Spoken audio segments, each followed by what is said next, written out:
Shalom Bapak Ibu yang dikasihi oleh Tuhan. Hari ini kembali kita boleh berjumpa di dalam ibadah rumah tangga kita.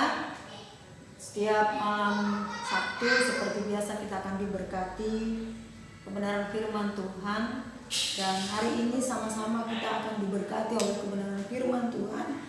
Namun sebelumnya saya akan menyanyikan satu pujian buat kita semua untuk memberkati kita pada saat malam hari ini.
Pertanyaan demi pertanyaan muncul mungkin di dalam diri kita. kita Bapak Ibu yang dikasihi Tuhan. Tetapi hari ini saya mau sampaikan kepada kita lewat kebenaran firman Tuhan bahwa kita sebagai orang percaya harus terus memiliki sikap yang sama seperti yang disampaikan oleh kebenaran firman Tuhan, seperti yang dilakukan oleh Raja Daud. Dia terus memiliki sikap yang optimis, percaya kepada Tuhan, terus menaruhkan kepercayaannya kepada Tuhan. Memang dia bertanya kepada Tuhan, bukan berarti dia tidak percaya. Bertanya kepada Tuhan berarti Bapak Ibu yang dikasihi Tuhan, dia sedang menantikan, menunjukkan bahwa dia itu sedang menunggu jawaban Tuhan. Hal yang sama juga, teruslah menaruhkan kepercayaan kepada Tuhan. Walau kondisi dan situasi yang sulit di dalam diri kita, teruslah kita bertanya kepada Tuhan. Lewat kita membawa setiap permohonan kita kepada Tuhan, lewat doa-doa kita Bapak Ibu yang dikasihi Tuhan. Jadi yang pertama saya mau sampaikan kepada kita pada saat malam hari ini, di dalam menghadapi segala kesulitan, segala tantangan, segala persoalan yang sedang kita hadapi sama-sama saat ini, tetaplah menaruhkan kepercayaan kepada Tuhan. Tetap belajar mengimani bahwa segala sesuatu pasti ada waktunya, segala sesuatu pasti ada masanya. Tetapi kita harus percaya waktu kita bukanlah waktu Tuhan, tetapi waktu kita adalah waktu yang selalu kita nanti-nantikan. Itu adalah waktu yang terbaik yang dari Tuhan. Dan yang kedua Bapak Ibu yang dikasihi Tuhan, ketika kita mengalami masalah, ketika kita mengalami kesulitan, ketika kita mengalami persoalan hidup, kita harus terus berkata bahwa kita harus terus setia di hadapan Tuhan. Bukti kesetiaan kita kepada Tuhan Bapak Ibu yang dikasihi Tuhan, bukanlah pada saat kita dalam keadaan bahagia, bukan pada saat kita dalam sukacita, atau bukan pada saat kita Bapak Ibu yang dikasihi oleh Tuhan mendapatkan sesuatu yang besar yang mungkin tidak kita pikirkan. Tetapi bukti kesetiaan kita kepada Tuhan itu diwujudkan lewat setiap persoalan dan tantangan hidup yang diizinkan Tuhan terjadi bagi kita. Kondisi yang sulit, mampu nggak kita untuk setia kepada Tuhan? Kondisi yang tidak memungkinkan, situasi yang tidak memungkinkan di dalam hidup kita, mampu nggak membuat kita untuk setia kepada Tuhan? Maka hari ini apapun masalah Bapak Ibu yang dikasihi Tuhan, apapun pergumulan Bapak Ibu yang dikasihi oleh Tuhan, tetaplah setia kepada Tuhan. Karena kesetiaan itu diuji lewat setiap pergumulan dan persoalan kita. Dan yang ketiga Bapak Ibu yang dikasihi Tuhan, tetap berharap kepada Tuhan. Dikatakan di ayatnya yang keempat, dikatakan di sana, pandanglah kiranya, jawablah aku ya Tuhan Allahku, buatlah mataku bercahaya supaya jangan aku tertidur dan mati. Ini membuktikan bagaimana Raja Daud terus menaruhkan harapannya kepada Tuhan, supaya Tuhan membuat matanya bersukacita, membuat hidupnya bergairah, membuat hidupnya bersemangat.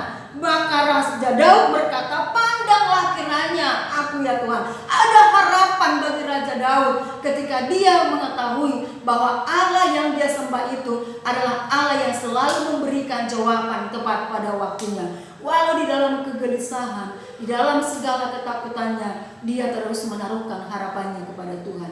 Biarlah kita juga Bapak Ibu yang dikasihi Tuhan, pada saat malam hari ini tetap kita menaruhkan kepercayaan kita kepada Tuhan. Itu yang pertama. Yang kedua, kita tetap setia kepada Tuhan.